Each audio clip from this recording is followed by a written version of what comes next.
People ask me how the competitors in this show would fare against a knight from the days of old.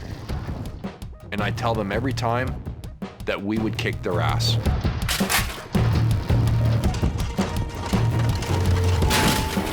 The reason for it, the knights, even in that day and age, even in the Renaissance era, the lances used in those tournaments were actually fluted.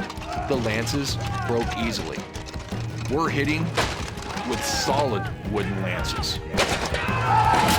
And we're breaking these solid wooden lances. The lances that we're using add a lot of power to the punch. On the lance, there's 4 main components. You have the solid wooden shaft. At the end of that shaft, there's a cornel, which is actually a copper cap.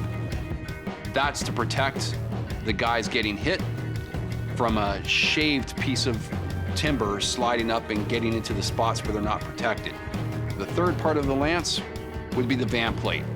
The van plate is the handle that you hold with your right hand, and that forms a shield around your right hand. Sometimes in this competition, because your hand is very close to that gridded grand guard when you're laying your lance down across, the lances can come in and hit that van plate. Without that van plate, we'd end up with a lot of broken hands. Added to the van plate, at the back end behind the hand, is the grapper. That grapper is there to grab the armor, to help you give a forceful hit. Also, on the breastplate itself, we have an arête.